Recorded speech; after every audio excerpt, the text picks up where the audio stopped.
आसिया ने इसे गले से लगाते हुए कहा, पीनो तू तो बिल्कुल ही दिल छोड़ बैठी है, इतनी हिम्मत वाली होकर ऐसी बातें क्यों करती है। फिर एकदम जैसे आसिया के जहन में एक नई बात आई, इसने चौंक कर परवीन को खुद से अलहदा किया और बोली, अच्छा एक काम और करके देखते हैं। आज भला क्या तारीख है, बताना क्या तारीख है आज। 18। परवीन ने अश्कवार लहजे में कहा। बस फिर ठीक है, अभी 5 दिन बाकी हैं। तूने मुझे बताया था ना कि इस महीने की 23 तारीख को तेरे नबील का जन्मदिन है। परवीन ने इस बात में सर हिलाया। आसिया बोली, हम नबील भाई की सालगिरह मनाते हैं। तुम्हें पता ही होगा कि शहरी लोग सालगिरह बड़ी खुशी से मनाते हैं। मैंने एक मरतबा शेखुपुरे में अपने ताया की धी फौजिया की सालगिरह देखी थी। अल्लाह दी कसमें बड़ा मज़ा आ गया था। हम इतना लंबा चौड़ा इंतज़ाम तो नहीं कर सकेंगे, मगर इतना तो कर सकते हैं, नबील भाई खुश हो जाए। गुग्गे को सियालकोट भिजवाकर मैं इससे छोटा सा केक भी मंगवा लूँगी। दही पकौड़ियाँ, जलेबियाँ और इस तरह की दूसरी चीज़ों का इंतज़ाम यहाँ से ही हो जाएगा। मगर कुछ नहीं। आसिया ने परवीन को टोका, हम ये सालगिरह बिल्कुल खुफिया रखेंगे। अगर तुझे अपने अब्बे का डर है तो ऐसा करते हैं कि मैं ये सालगिरह अपने घर मना लेती हूँ। मेरी सास और सौरा दोनों 15 दिन के लिए अपनी वड्डी दी की तरफ गए हुए हैं। घर में बस गुग्गा और मैं ही होते हैं। आसिया शरारत से एक आंख दबा कर बोली, तो सालगिरह से क्या होगा, सब कुछ हो जाएगा। नबील भाई की ये सालगिरह तुम्हारी तरफ से होगी। नबील को आखिर तक ये पता नहीं चलेगा कि इसकी सालगिरह मनाई जा रही है। जब इसे अचानक पता चलेगा तो वह कितना खुश होगा। इस झल्ले को पता चलेगा कि तुम इससे कितना प्यार करती हो। सालगिरह के बाद मैं और गुग्गा तुझे और नबील को एक कमरे में बंद कर देंगे। मैं दरवाजे के बाहर से आवाज़ देकर नबील भाई को बताऊंगी कि जब तक तुम दोनों में सुलह नहीं हो जाती तुम्हें बाहर नहीं निकाला जाएगा। मुझे पक्का यकीन है इस शुगल मेले के दौरान ही तुम दोनों की बात बन जाएगी। तुम ख्वामख्वाह चक्करों में पड़ी हुई हो। मुझे पता है कि कुछ नहीं होगा, बल्कि मेरा तो ख्याल है कि वो आएगा ही नहीं। आएगा, ज़रूर आएगा, आसिया ज़ोर देकर बोली। फिर इसने उठकर कमरे का दरवाज़ा बंद किया और परवीन को बताने लगी कि क्या करना है और कैसे करना है। वो करीबन 1 घंटा इसी बारे में बातें करती रहीं। 3-4 दिन पलक झपकने में गुजर गए। आसिया के घर सालगिरह का प्रोग्राम बरकरार था, बस इसमें थोड़ी सी तब्दीली हुई थी। इससे पहले तो सिर्फ आसिया, गुग्गे और परवीन को इस प्रोग्राम का पता था, मगर अब नबील को भी पता चल गया था। पता नहीं कैसे इसे शक पड़ गया था। इसे बार बार 23 तारीख को आसिया के घर आने के लिए कहा जा रहा है, तो इसमें कोई भेद है। अगर परवीन की सहेली आसिया ने इसकी दावत ही करना थी तो वह किसी और दिन भी की जा सकती थी। फिर नबील को अपनी तारीख़ पैदाइश भी याद आ गई थी और वह समझ गया था कि यह दरअसल इसकी सालगिरह मनाई जा रही है। इसने पहले तो आसिया और परवीन को साफ मना कर दिया था वो इस किस्म का कोई प्रोग्राम ना बनाए, लेकिन आसिया इसके गले में पड़ गई थी। इसने कहा था ये सालगिरह होगी और ज़रूर होगी। पास से शीदे ने भी लुकमा दे दिया था। वो बोला था, यार सालगिरह न सही, तुम्हारी तंदुरुस्ती का जश्न ही सही। सियाने कहते हैं कि खुशी का मौका हाथ से गंवाना नहीं चाहिए। फिर नबील की नज़र परवीन की मसमसी सूरत पर पड़ी और पता नहीं क्यों न चाहते हुए भी वो रजामंद हो गया था। जिस दिन आसिया और परवीन ने आसिया के घर सालगिरह का प्रोग्राम बनाया था, इसी दिन नबील को सियालकोट जाना पड़ गया। इसकी दवा बिल्कुल खत्म हो गई थी और शीदे के साथ सुबह सवेरे गांव से निकल गया। इसे मालूम था कि वो बहुत लेट भी हुआ था। दोपहर 2-2:30 बजे तक वापस दवा लेकर पहुंच जाएगा। सालगिरह का प्रोग्राम शाम 5 बजे का था। शीदा और नबील सियालकोट पहुंचे। सियालकोट के सबसे बड़े मेडिकल स्टोर से इन्हें तमाम दवाएं मिल गईं। जिस वक्त वो वापस जाने का सोच रहे थे, मतला अबर आलूद हो गया और हल्की बूंदाबांदी होने लगी। इस बूंदाबांदी ने सर्दी में काफ़ी इजाफा कर दिया। नबील ने बस पर जाने की बजाय टैक्सी कार ले ली। बारिश और कीचड़ में सफ़र ज़रा मुश्किल हो गया था। रास्ते में एक जगह टायर भी पंक्चर हुआ। गांव के मुज़ाफ़ात में पहुंचते पहुंचते इन्हें 4 बज गए। बमुश्किल 15-20 मिनट का सफ़र और था। नबील को उम्मीद थी कि परवीन और आसिया वगैरह को इसका इंतज़ार नहीं करना पड़ेगा, मगर फिर एक ऐसा वाक़या हुआ जिसने सब कुछ अथल पथल कर दिया। अभी वो नहर से 2.5-3 मील दूर थे। वीरान रुखों के अंदर से गुजर कर वो कच्चे रास्ते पर मुड़े तो एक झुंड के पास इन्हें एक अधीड़ उम्र औरत बैठी नजर आई। वो अपने हुलिये से कोई फ़कीरनी ही लगती थी। इसने अपनी एक टांग आगे को फैलाकर टाहली के एक दरख्त से टेक लगा रखी थी। आसमान पर अंधेरा सा छाया हुआ था और बारिश अब तेज़ हो गई थी। औरत बुरी तरह भीगी हुई थी। इसने फरियादी नज़रों से टैक्सी कार की तरफ देखा और हाथ के इशारे से रुकने की इल्तिजा की। शीदा ड्राइवर से मुखातब होकर बोला, चलते रहो यार्ड, कोई नौसड़बाजी ना हो, बैठे बैठाए मुसीबत पै जाए। गाड़ी आगे निकल गई, मगर पता नहीं नबील को क्या हुआ। शायद औरत की फरियादी निगाहों ने इस पर असर किया था। इसने ड्राइवर को टैक्सी कार रोकने और फिर रिवर्स करने के लिए कहा। वो लोग औरत के करीब पहुँच गए। इसके बाल तकरीबन सफ़ेद हो चुके थे। जिस्म थोड़ा सा फरबा था और वो बेहद बोसीदा लिबास पहने हुए थी। इसके पास एक छोटी सी गठड़ी भी थी। वो बार बार अपने पाँव की तरफ इशारा कर रही थी। वो बता रही थी कि वो गिर गई है। इसका सूजा हुआ पाँव देखकर दूर ही से अंदाज़ा हो जाता था कि पाँव बुरी तरह मुड़ गया है या शायद टूट गया है। औरत को फौरी तौर पर अस्पताल पहुंचाए जाने की ज़रूरत थी। नबील ने बेकरारी से रिस्ट वॉच को देखा और इसके पास टाइम बहुत कम था। एक तरफ ये सितम रसीदा औरत थी, दूसरी तरफ नमनाक आंखों वाली परवीन थी जो पहले ही इसकी तरफ से बहुत दुखी हो रही थी, जिसकी हसीन आंखों में दिन रात अश्कों की कतार लगी रहती थी। वो आसिया के घर इसका इंतज़ार कर रही थी। नबील ने ख़ुद को एक दोराहे पर महसूस किया। वो कई लम्हे तक शदीद तज़ब्ज़ुब में रहा, फिर इसके दिलो दिमाग ने मुसीबत ज़दा औरत के हक़ में फ़ैसला दिया। इसने सोचा कि परवीन और आसिया वगैरह की नाराज़गी तो फिर भी दूर की जा सकती है। वो मूसलाधार बारिश में गाड़ी से निकल आया और शीदे के साथ औरत की तरफ बढ़ा। औरत की आंखों में तशक्कुर के आंसू नमूदार हुए। थोड़ी ही देर बाद नबील और शीदा इस नामालूम औरत को टैक्सी में बिठाए तहसील अस्पताल की तरफ ले जा रहे थे। शायद वह परवीन के इंतज़ार की आखिरी शाम थी, शायद वह इसकी उम्मीद का आखिरी दिन था। परवीन, आसिया और गोगा बेचैनी से नबील और इसके दोस्त का इंतज़ार करते रहे। 6 बजे, फिर 7 बजे, फिर 8, फिर रात के 9:30 बज गए। सब कुछ दरे का दरा रह गया। आंसुओं का एक आबशार सा चुपके चुपके परवीन के हलक में गिर रहा था। वो खामोशी की ज़ुबान में आसिया से कह रही थी, तुमसे कहा था ना आंसू, तुम मेरा दुख बढ़ाने के सिवा कुछ नहीं करोगी। वो नहीं आएगा क्योंकि इसने नहीं आना। फिर वो बड़े पुरमज़दा लहजे में आसिया से मुखातब हुई, आंसू मुझे घर छोड़ाओ, अब्बा और अम्मा बड़े परेशान होंगे। मैंने तो कहा था कि शाम के फ़ौरन बाद आ जाऊंगी। आसिया ने एक ठंडी सांस भरी थी और उठकर परवीन के साथ चल दी थी। बूंदाबांदी अब रुक चुकी थी, मगर कीचड़ की वजह से दोनों को संभल संभल कर चलना पड़ रहा था। घर पहुंचकर परवीन को मालूम हुआ था कि नबील और शीदा अभी तक नहीं आए। शायद गोगे का ख्याल दुरुस्त था कि वो दोनों ज़रूरी नुमाइश देखने के लिए सियालकोट में ही रुक गए होंगे। घर वापस आते ही गमज़दा परवीन पर एक और मुसीबत टूट पड़ी थी। अब्बा ने कभी इससे तल्ख लहजे में बात नहीं की थी, हमेशा इसके साथ मिठड़ा बोल ही बोला था। मगर इस दिन अब्बा ने सख्त लहजे में परवीन से पूछा कि वो इतनी देर तक आसिया के घर में क्या कर रही थी। परवीन ने हकलाते हुए कहा, कुछ भी नहीं मम्मा, मैं तो बस बारिश की वजह से रुक गई थी। ज़िंदगी में पहली मर्तबा परवीन को अपने बाप की निगाहों में गुस्से की सुर्खी दिखाई दी। अब्बा ने एक भरपूर निगाह परवीन पर डाली, फिर जन्नत बीवी से मुखातब होकर बोले, जनते तो इसको अपनी ज़ुबान में समझा, इसे बता कि इसे क्या करना चाहिए। फिर वो तेज़ कदमों से बाहर निकल गए थे। परवीन ने चौंक कर देखा, माँ की आंखों में भी आंसू की चमक थी। माँ परवीन को कमरे में ले गई और लरजीदा आवाज़ में इसे बताया कि इसके अब्बा जी को किसी तरह मालूम हो गया है कि तुम और आसिया नबील की सालगिरह मनाने के चक्कर में पड़ी हुई थी। परवीन भौंचका रह गई। इसका मलूक जिस्म खुश्क पत्ते की तरह कांपने लगा। इसकी समझ में कुछ नहीं आ रहा था। आसिया, गोगे और शीदे के सिवा इस बात का किसी को भी पता नहीं था। फिर ये बात अब्बा तक कैसे पहुंच गई? इस बेचारी को क्या खबर थी कि घर का बेदी लंगा डाता है और एक ऐसा बेदी इनके दरमियान में मौजूद है। वो गोगे के बारे में सिर्फ इतना ही जानती थी कि वो आसिया का शौहर है। इसे ये मालूम नहीं था कि वह शौके का बड़ा पक्का मुखबर भी है और हर मामले में इसका राजदां भी है। इसके बहन गुमान में भी नहीं था कि सालगिरह मनाने वाली बात शौके के राजदां गोगे के ज़रिए इसके वालिदैन तक पहुंची है। परवीन सर झुकाए खड़ी थी। जन्नत बीबी ने इसके सामने हाथ जोड़ते हुए कहा, पीनो पुत्र, वेख मैं तेरे सामने हाथ जोड़ती हूँ, कहती हो तो पाँव भी पड़ जाती हूँ। तू अब परछावें के पीछे भागना छोड़ दे। अगर नहीं छोड़ेगी ना तो किसी दिन अपनी मरी हुई माँ का मुंह देखेगी। मैं सच कहती हूँ, मुंह देखेगी। जन्नत बीबी अपनी हिचकियाँ रोकने की कोशिश करती हुई दूसरे कमरे में चली गई थी। परवीन अपनी जगह पत्थर का बुत बनी खड़ी थी। से यूँ महसूस हुआ जैसे नबील किसी मुतहर्रक शय पर खड़ा है। ये शायद से दूर होती चली जा रही है। नबील किसी धुंध में गुम होता चला जा रहा है। वो कमाद और सरसों और गंदम के खेतों से आगे चला गया है, रूही नाली के पार, डब्बू मिट्टी की दूसरी जानब, बहुत दूर, बहुत दूर। अगले रोज़ सुबह सवेरे परवीन ने सूजी सूजी आंखों के साथ माँ के गमज़दा चेहरे की तरफ देखा और कहा, माँ, तू और अब्बा जहाँ चाहते हैं मैं वहाँ शादी कर लूँगी, मुझे कोई एतराज़ नहीं। जन्नत बीबी ने बेख्तियार बेटी को गले से लगा लिया। दोनों ही रोने लगी थीं। बेसहारा औरत को तहसील अस्पताल में दाखिल कराने के बाद नबील और शीदे को रात वहीं रहना पड़ा था। औरत के टखने में फ्रैक्चर था। इसे सर्दी भी लगी हुई थी जिसके सबब इसे तेज़ बुखार हो चुका था। औरत तेज़ बुखार के सबब गनूदगी की कैफियत में थी।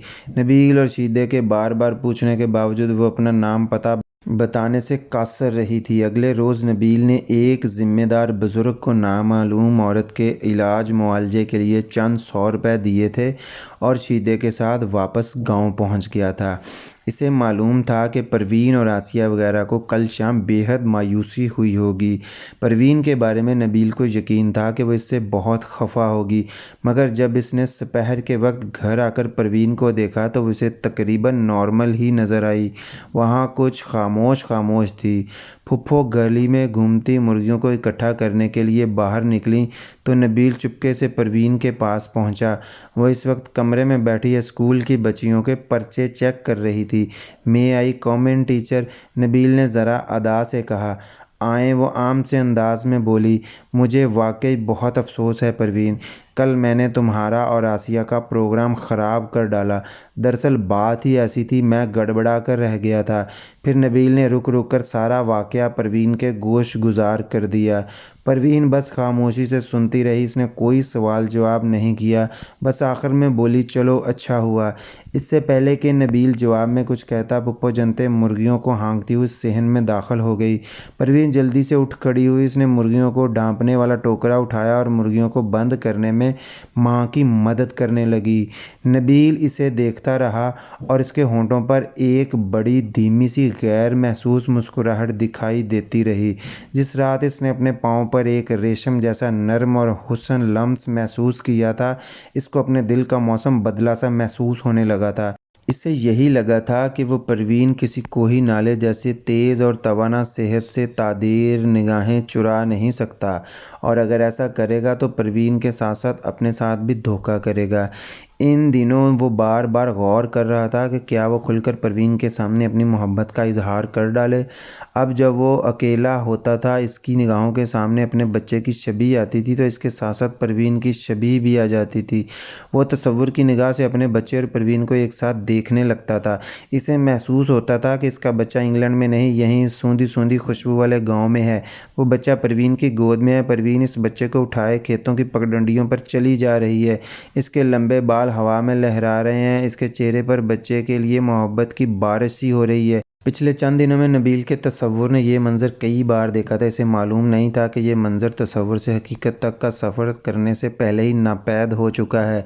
वाकई नबील बिल्कुल बेखबर था जब इसे पता चला कि परवीन की मंगनी एक करीबी बट्टा खश्त के जवान साल मालक शौकत और शौके से हो रही है तो वह हैरान रह गया, मगर इसके हैरान या परेशान होने से यह काम रुकने वाला तो नहीं था।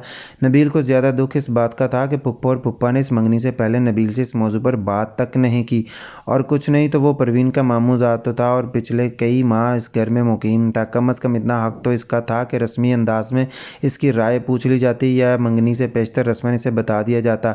मगर नबील को तो तब पता चला जब अगले रोज़ मंगनी थी। नबील ने शौके को बस एक दो बार दूर से देखा था। वो घनी मूंछों और सुर्ख चेहरे वाला कदरे फरबा अंदाम शख्स है। इसके तौर अतवार में एक तरह की खुदसरी और लापरवाही नज़र आती थी। वो पहली नज़र में नबील को कोई अच्छा आदमी नहीं लगा था। अगले रोज़ ही शौके नामी इस बंदे के साथ परवीन की मंगनी हो गई। 4-5 बुजुर्ग आए। फरबा जिस्मों वाली 3-4 देहाती औरतें थीं। इनमें से एक ने अधीड़ उम्र होने के बावजूद कसरत से गहने पहन रखे थे। मालूम हुआ कि वो परवीन की होने वाली जेठानी है। ये सब कुछ इतना आनन फान हुआ था कि नबील भौंचका रह गया था। जिस रोज़ परवीन की मंगनी हुई, इस रोज़ नबील के सीने में कोई शय टूट गई। इस शय के टूटने का छनाका इतना ज़ोरदार था कि नबील का सारा जिस्म झंझना गया। इस टूटने वाली शय की किरचियाँ इसके पूरे बदन में फैल गईं। वो रात को गांव से बाहर कमात के खेत के किनारे बैठकर देर तक सोचता रहा। वो तो परवीन की आंखों में छुपे पैगाम से नज़रें चुराया करता था। वो तो सब कुछ जानते बूझते भी इसे नज़रअंदाज करता रहा था। वो हरगिज़ हरगिज़ नहीं चाहता था कि परवीन की नई नवेली ज़िंदगी के साथ इसकी टूटी फूटी ज़िंदगी नत्थी हो। फिर आज इसके दिल की हालत ये क्यों हो रही थी? आज क्यों इसके अंदर कुछ टूट सा गया था?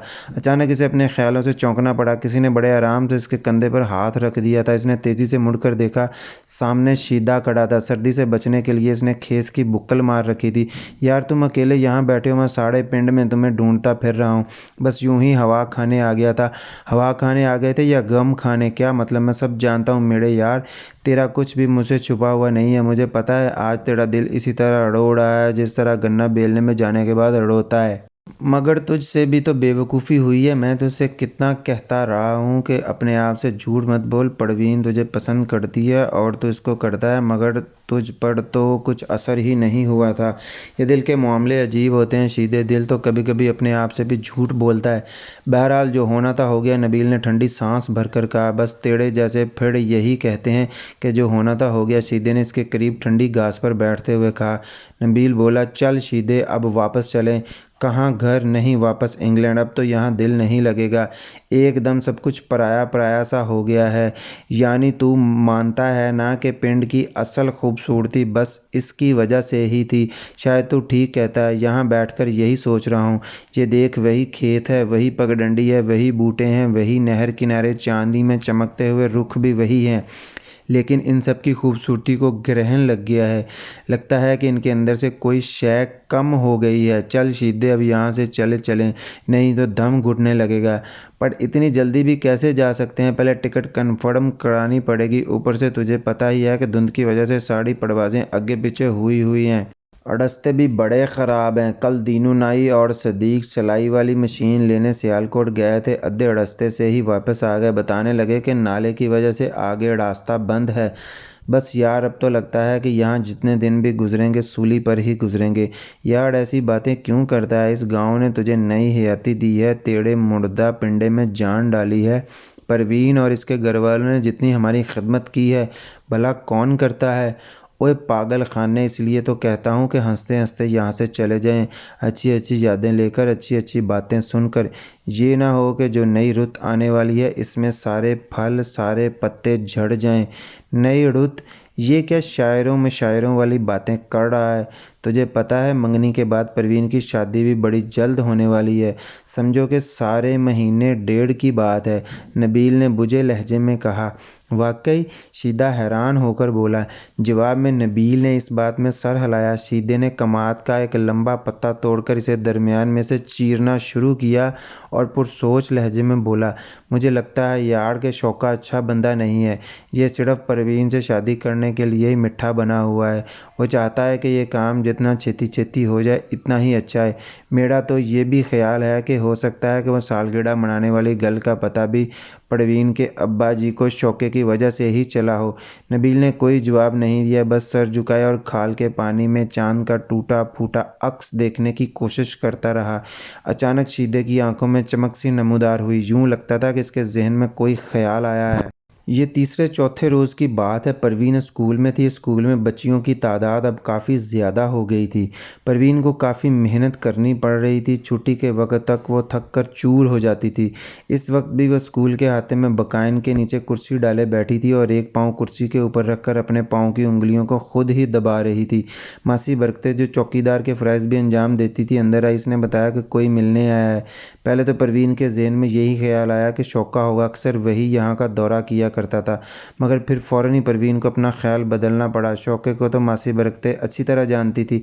यकीनन ये कोई और ही था। परवीन ने मासी से पूछा तो वो बोली, वो जी आपके घर जो शहरी परौने ठहरे हुए हैं इनमें से एक है। परवीन का दिल उछल सा गया। परवीन की इजाज़त से मासी आने वाले को अंदर ले आई। वो शीदा था। शीदे, तुम यहाँ कैसे? परवीन ज़रा हैरान होकर बोली। आज आपसे एक बहुत ज़रूरी गल करनी है परवीन बीबी। शीदा खिलाफ मामूल बेहद संजीदा था। परवीन ने एक नज़र शीदे की खामोश आंखों की तरफ देखा, फिर वो इसे एक छोटे से कमरे में ले आई। ये इसके दफ्तर के तौर पे भी इस्तेमाल होता था। चंद रस्मी बातों के बाद शीदा असल मौजू की तरफ आ गया।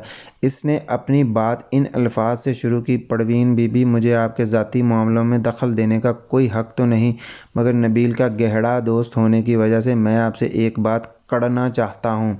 और वो बात ये है परवीन बीबी कि आप और नबील दोनों एक सच्ची गल से अपनी नज़रें चुरा रहे हैं और नज़रों की ये चोरी आप दोनों के लिए बाद में बहुत मुसीबतें खड़ी करेगी। मम्मा, मैं कुछ समझी नहीं शीदे। जवाब में शीदे की आंखों में आंसू भर आए। इसका सीधा साधा चेहरा सच्चाइयों का आईनादार था और इस चेहरे पर एक दोस्त का सच्चा दुख बारिश की तरह बरस रहा था। शीदे ने अलग से ये तक परवीन को नबील के बारे में और उसके ख्यालात के बारे में सब कुछ बता दिया। दिया। शायद नबील ख़ुद भी अपनी दिली कैफियत बयान करता तो इतने मौसर और गदाज पैराए में बयान ना कर सकता। आखिर में शीदा बोला, और परवीन बीबी, मैं पूरे यकीन से कहता हूँ कि इंग्लैंड में भी नबील बाऊ हर वक्त हर घड़ी आपको याद करता रहा है। मैंने बेशुमार दफ़ा इसकी आंखों में आपका गम और आपकी यादें देखी हैं। हो सकता है कि आपने नबील की गल पर पूरा यकीन ना किया हो, लेकिन यह हकीकत है कि नबील की वालदा सचमुच आखिरी सांसों पर पहुंच गई थीं। अगर ऐसा ना हुआ होता तो वो कभी इस आधी वलायती आधी पाकिस्तानी चुड़ैल से शादी ना करता। मैं आपको क्या बताऊं परवीन बीबी, आपके गम ने नबील को किस तरह तरोड़ा मरोड़ा है। शीदे की आंखों से आंसुओं की बरसात हो रही थी। परवीन का रंग जर्द हो रहा था और वो बार बार अपने होंठ भींचती थी। एक गंभीर दुख जो एक गुबार की तरह इस कमरे की फ़िज़ा में ठहर गया था। बहुत देर बाद परवीन के होंठों से एक ज़ख्मी ज़ख्मी आवाज़ निकली, वक्त बहुत आगे निकल गया है शीदे, हम बहुत पीछे रह गए हैं, अब क्या हो सकता है। परवीन अब नबील से दूर दूर ही रहती थी। एक अजीब सी झिझक इसमें नमूदार हो चुकी थी। वो ख़ुद को हम वक्त मसरूफ़ रखती थी। दोपहर तक स्कूल में रहती, घर आते ही घर के काम काज में जुट जाती। हंडी रोटी, कपड़े धोने, बर्तन मांजने, बिस्तर बिछाने, अब्बे के लिए चाय बनाने, इसका हुक्का ताज़ा करना, इसकी टांगें दबाने। गर्ज़ परवीन की कोशिश होती थी कि इसके पास फ़ारग वक्त ना हो, मगर फिर भी इसके दिल को सुकून नहीं था। नमाज़ पढ़कर वो देर तक मुसल्ले पर बैठी रहती और अपने दिल के सुकून के लिए दुआ मांगती। इसकी आंखें भीग जाती, पूरे बदन में दर्द की लहरें फैल जाती। जिस दिन से शीदे ने इससे स्कूल में मुलाकात की थी और इसके साथ नबील के हवाले से बातें की थी, इसके दिल का दर्द दुगना हो गया था। नमाज़ पढ़ने के बाद दुआ करते हुए अक्सर नबील का नाम भी इसकी दुआ में शामिल हो जाता। वो नबील के सुकून और उसकी खुशी के लिए भी दुआगो होती। एक रोज़ नमाज़ पढ़कर वो मुसल्ले समेट रही थी कि अंदर से अब्बे की आवाज़ आई। वो परवीन की माँ से मुखातब होकर कह रहा था, पीनो की माँ, सुबह नबील पुत्र पता है क्या कह रहा था? क्या कह रहा था? कह रहा था कि वह वापस जाना चाहता है, माँ इसके लिए बहुत परेशान होगी। मैंने कहा, पुत्र जहाँ इतने दिन ठहरा है 15 दिन और रुक जा, थोड़े दिन तो रह गए हैं शादी में। फिर आगे से कुछ नहीं बोला, बस सोचने लग गया। माँ ने दरवाज़ा बंद कर दिया था, लिहाजा बातों की आवाज़ आना बंद हो गई। परवीन अपनी जगह खड़ी लरजती रही। नबील के जाने की बात सुनकर इसे यही लगा था जैसे किसी ने इसके सीने के अंदर हाथ डालकर इसका कलेजा खींच लिया हो। ये सोचकर वो गम के पानी में डूब गई थी कि नबील इस गांव को सूना छोड़कर यहाँ से चला जाएगा हमेशा के लिए। फिर वो कभी इसकी सूरत ना देख सकेगी, जैसे अपने मामू हंसने की सूरत नहीं देख सकी थी। ये खेत, ये दरख्त, ये रास्ते, ये गलियाँ, सारी ज़िंदगी इसकी राह तकते रहेंगे। फिर इस दुनिया में जीने के लिए क्या रह जाएगा। इसका दिल ऐसी दीवानी सोचे क्यों सोचता था। जब वो अपने हाथों से अपने पर काट चुकी थी तो फिर इसका दिल उड़ने के लिए क्यों फड़फड़ाता था। क्या इस दिल को मालूम नहीं था कि पंछी कितना भी हिम्मत वाला हो, परों के बगैर उड़ नहीं सकता। ये बात परवीन की समझ में बिल्कुल नहीं आ रही थी। जुम्मे के दिन परवीन ने सारे घर की सफाई की, ख़ास तौर से अब्बे के कमरे को तो बिल्कुल शीशा बना दिया। अब्बे का कमरा साफ़ करते हुए कई बार इसका दिल भर आया। वो अब इस घर में मेहमान थी। इसके बाद कौन इतनी मेहनत से अब्बे का कमरा साफ़ किया करेगा, कौन इसकी टांगें दबाएगा। ऐसे ही अनगिनत सवाल इसकी मलूक जिंदड़ी में कांटे चबोते रहते थे। कई दिन से माँ इसके पीछे पड़ी हुई थी कि वह सर में कच्ची घानी का तेल लगाकर अच्छी तरह नहाए। इसके बाल बिल्कुल रूखे फीके हो रहे हैं। माँ की बात मानते हुए उसने सर में तेल लगाया और नहाई भी। नहाकर वो ऊपर छत पर चली गई और अपने बाल सुखाने लगी। नबील को शीदा अपने साथ दायरे पर ले गया हुआ था। परवीन का इरादा था कि बाल सुखाने के बाद नबील के कमरे को भी संभाल देगी।